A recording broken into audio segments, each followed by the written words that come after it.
Welcome to the 2015-2016 registration presentation. First, let us review the registration card, how to complete the card, and high school courses and requirements necessary for graduation. Using a pen, please write your legal name including your middle initial. Do not use nicknames or aliases. Also include your email address and cell phone number. This is so we can contact you over the summer if a question arises about your schedule. Do not write in the block on the far right. This is only for use by the counselor. In the upper right-hand corner, write the name of your English teacher and the mod or period you have English. You will use a pencil to circle your course selections. You must follow your teacher recommendations. If your parent has questions about a recommendation, he or she must speak to the recommending teacher. Note the symbol key. An asterisk or star is a semester course. The letters DE signifies a dual enrollment course, and an @ sign designates that you must complete an application for that particular course. Only a few 9th grade students will be taking a dual enrollment course. Please see your counselor if you have questions. If you are an athlete or if you intend to participate in a sport next year, write in the sport or sports you will be participating in. This is important. Over the summer, your counselor will look at your schedule to make certain that you have enough courses each 9 weeks to meet eligibility.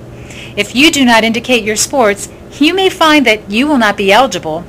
If you are on an IEP, you must circle yes. This way your counselor can make sure that your IEP is being followed. Parents must sign the registration card. Failure to bring in a signed registration card may result in your schedule being processed last, which means you may not receive all your choices. Please review the back of your schedule card.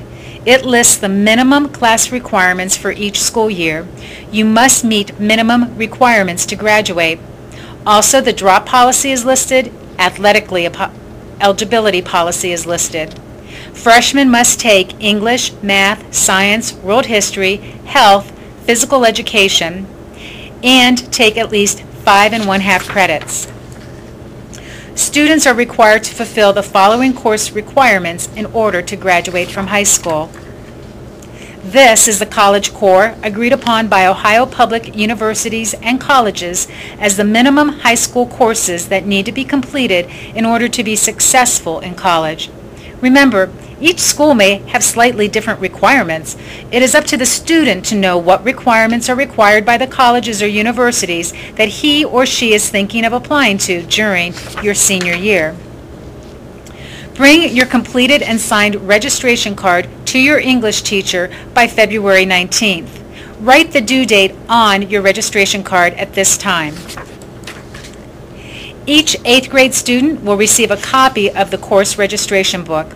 You will also find a digital copy on the high school guidance website under the registration scheduling tab.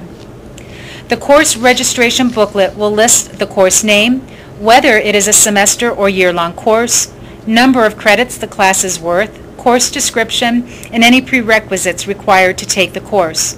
The booklet also contains information on college, NCAA eligibility, Diploma with honors, CT programs, and graduation requirements.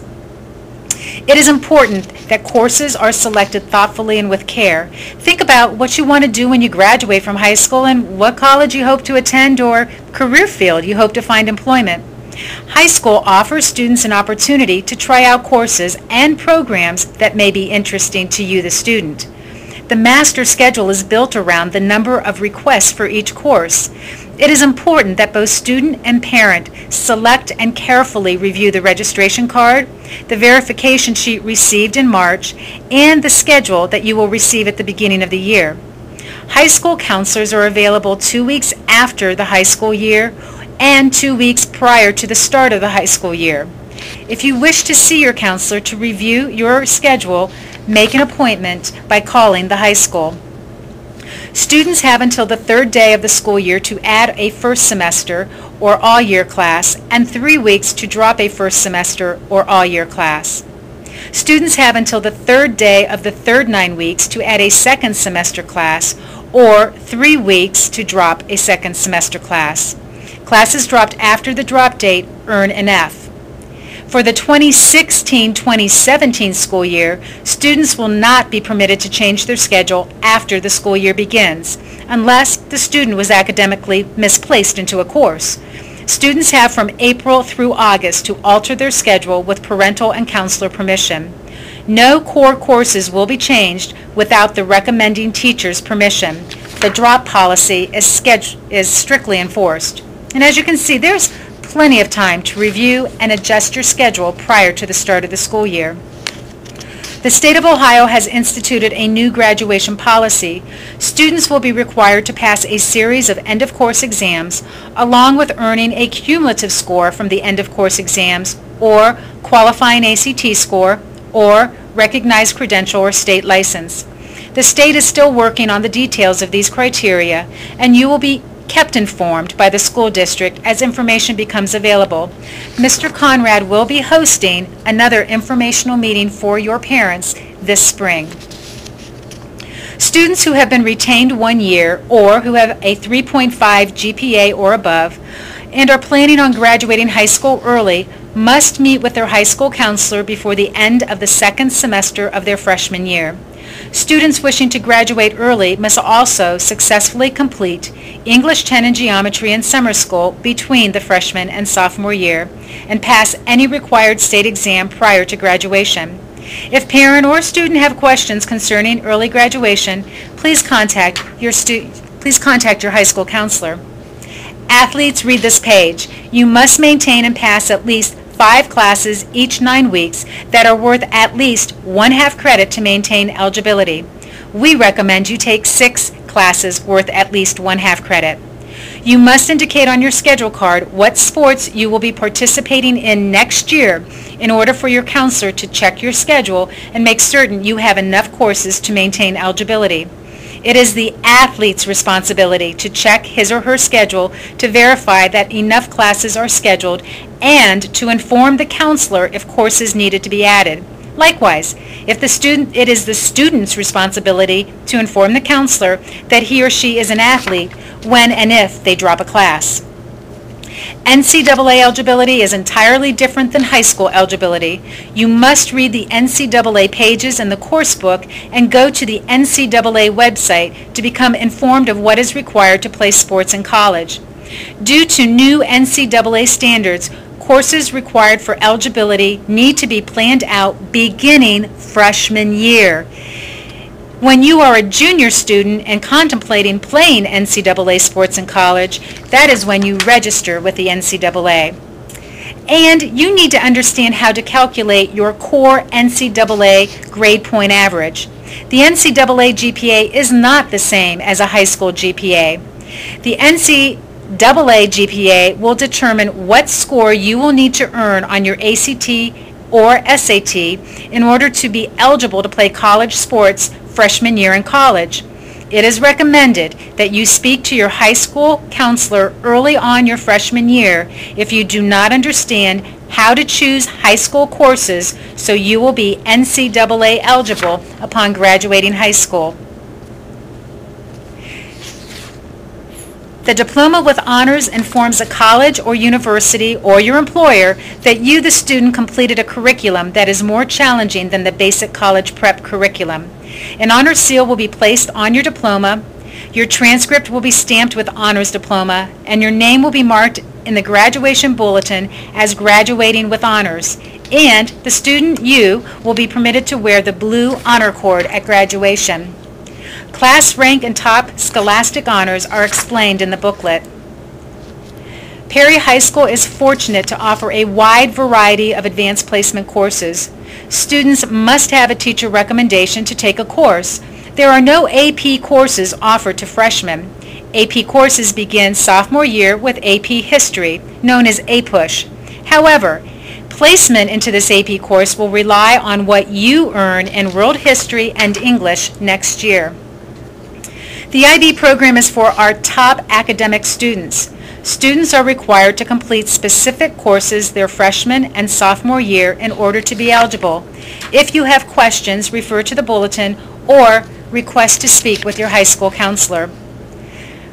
PHS and Canton South offer many college tech prep career programs and career tech prep programs.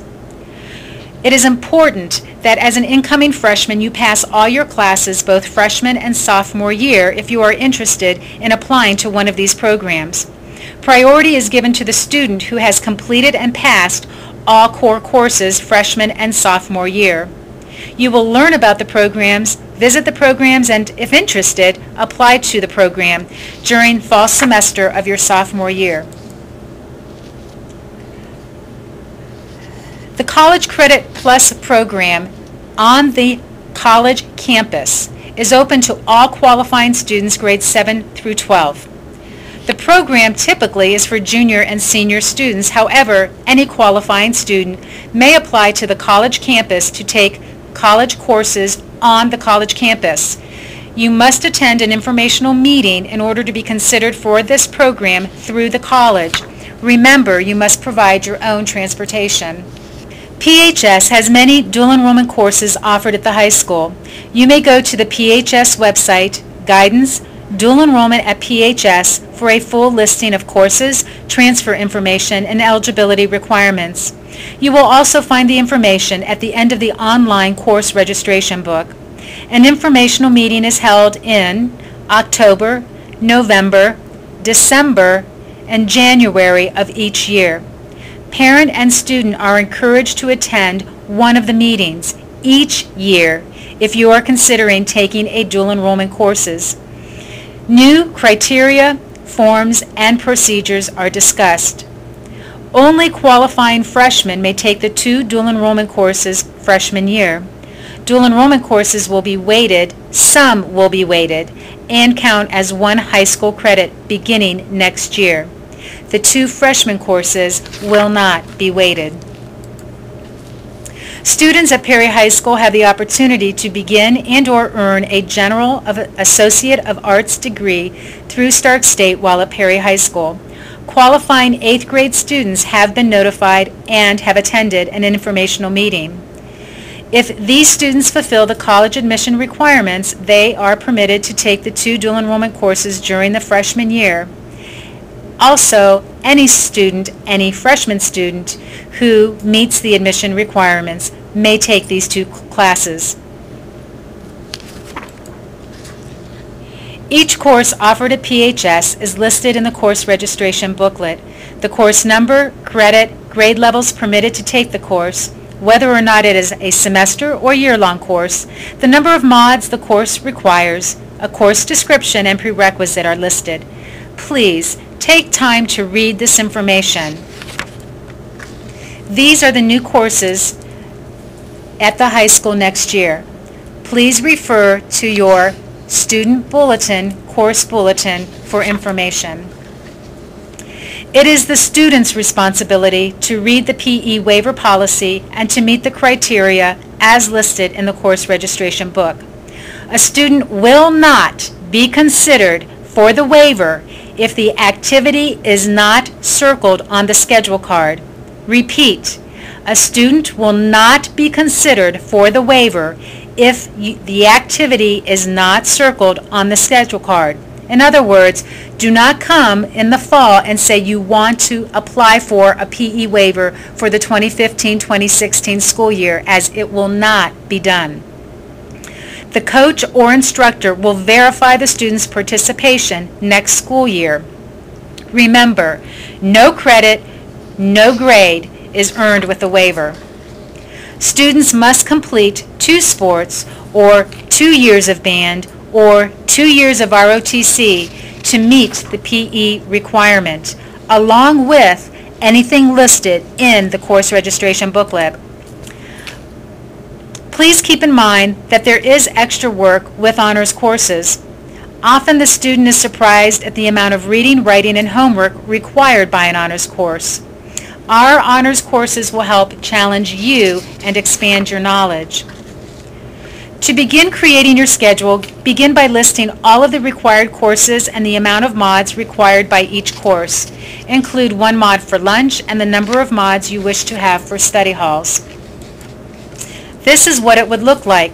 By taking the required courses and lunch, a student will have used 11 to 12 mods, but they still need 1 to 1.5 more credits. 11 to 12 mods means that you would have 7 to 8 study halls, or approximately 3 hours worth of sitting in study hall. Not fun. Now let's look at this request. The person has added a world language and 2 electives. This student will still have 3 mods of study hall, so you could actually take another credit of courses if you only wanted 1 study hall. Scheduling can be like Goldilocks and the 3 Bears. It takes time to get it just right.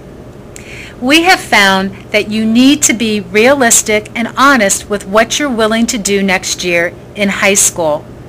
If you're taking all honors courses, that's fantastic, but remember, you will have an increased workload, so be realistic. There's a marked difference between what you've experienced thus far and what you may experience at high school. We want you to be successful, and we want to continue the tradition that you've experienced in grades 1 through 8. That is, being successful and being a Perry High School graduate. You will receive a verification sheet in March. This will list the classes that you have chosen during the scheduling process. Look it over and make sure that there are no errors. If you have decided to remove a class, you will cross it out. If you have decided that you will add a class, you will write it in. No course selections or no core course selections can be changed on the verification without the teacher's signature. Your parent must sign the form, and you will return the sheet to your guidance office no later than March 12th. This is the most difficult part of the scheduling with conflicts. Conflicts are those courses that do not schedule because they either conflict with another course or they have filled and there is no room. One of the most popular courses in our schedule for freshmen will be Foods and Wood. We do our best to try and move courses around so that you will receive the maximum number of requested classes, but there will be some that we can't fix. These are usually when a student is taking a full schedule with no study halls, taking a large number of honors classes, and/or taking band, choir, and honors classes. Remember, most of these type of courses are only offered one time during the day, so the more that is taken, the more likely a conflict will arise in your schedule. Also, there are some electives, like I said, that will fill up fast and cause a conflict. We do our best to get you the courses that you request. We will call you when there is a conflict. Remember, we're also working with 3 other high school grades. That's almost 1,700 students. So we'll call you as soon as we can. When we call, we ask for your patience. Remember, we are here for you. Summer school classes for summer PE will be available the end of April. There will be announcements at Edison informing you that those PE summer school applications are available to you. So, we're almost done. Remember, circle all your selections in pencil. You must sign your card, and your parent must sign your card. And then write your English teacher and mod or period. You have the English teacher at the top of your card.